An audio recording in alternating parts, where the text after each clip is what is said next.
Ngayon pa lang parang nababasa ko na yung mangyayari at nangyayari. At pwedeng mangyari pagkatapos ng lahat. Alam niyo kung bakit? Ha? Nagkakaroon na po ng mga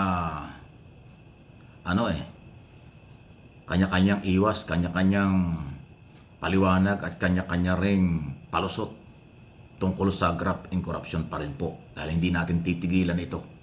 Pera ng taong bayan at mamamayang Pilipino ang kailang inabuso. Hindi mahirap ang Pilipinas. Pinagnanakawan lang ng mga magnanakaw sa gobyerno at pribadong sektor.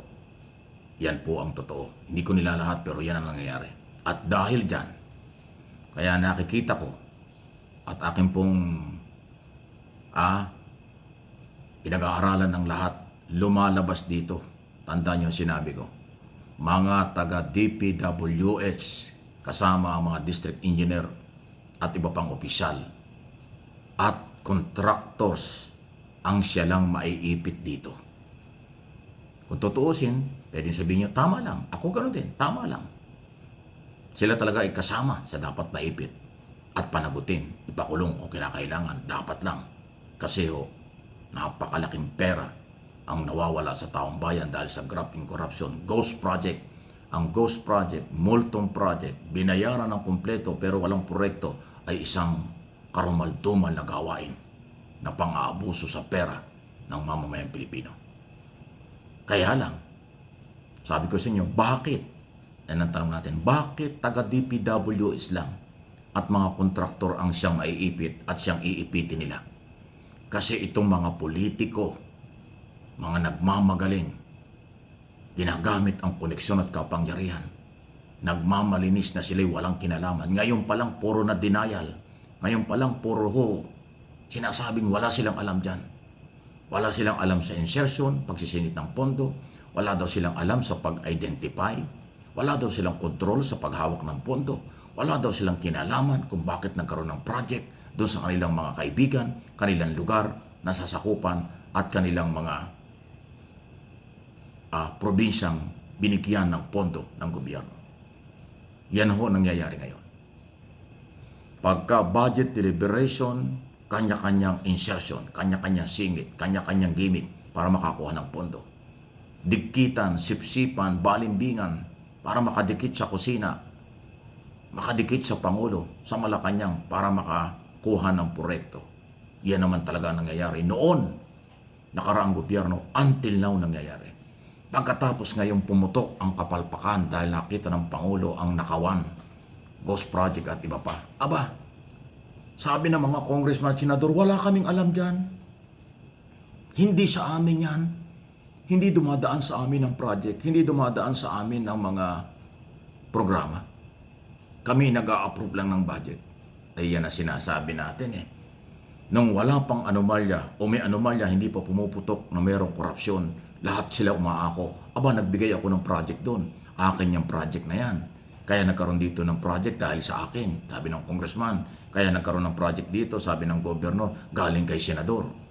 Pork barrel ng senador, insertion ng senador yan.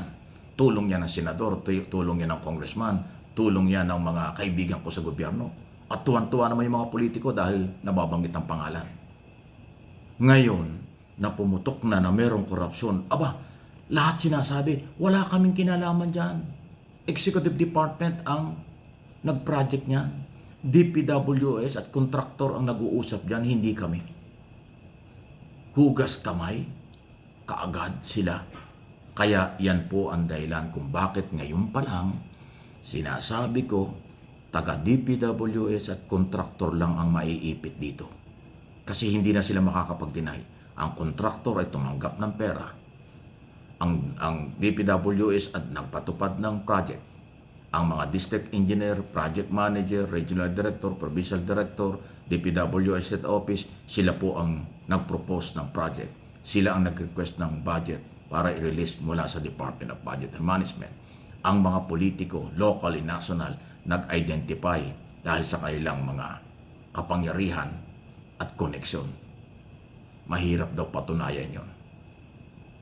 Kahit na ang congressman at senador ang nag-insertion, nagsingit ng budget para sa mga project na yan, Idi-deny at idi-deny pa rin nila yan. Ang sasabihin nila ginawa nilang aming trabaho. Ang aming trabaho ay mag-approve ng national budget na proposed budget ng Malacanang. Pero ang trabaho ng Kongreso at Senado ay mag-realignment ng budget. Yun yung insertion.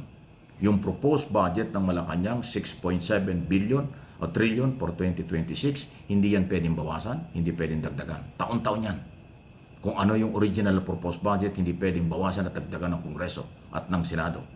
Ang trabaho lang ng Senado at Kongreso, realignment. Bawasan yung isang departamento, ilagay doon sa iba. At yun ang insertion. Pero pag sumabit na katulad ngayon, wala na daw silang kasalanan. Wala daw silang kinalaman.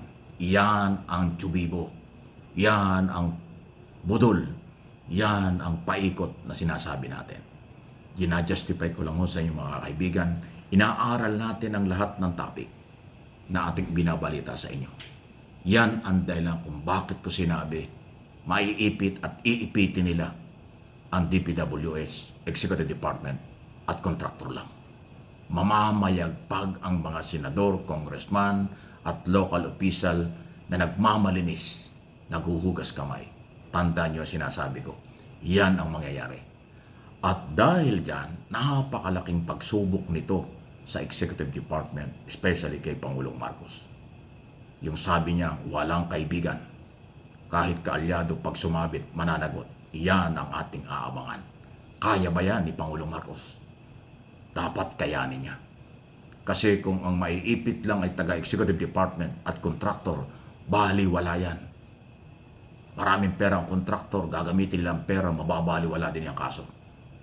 Gagamitin ng mga taga-DPWS ang koneksyon sa mga kontraktor. Ang kontraktor ang lahat mamamahala kung paano ilalabanan ang issue ito.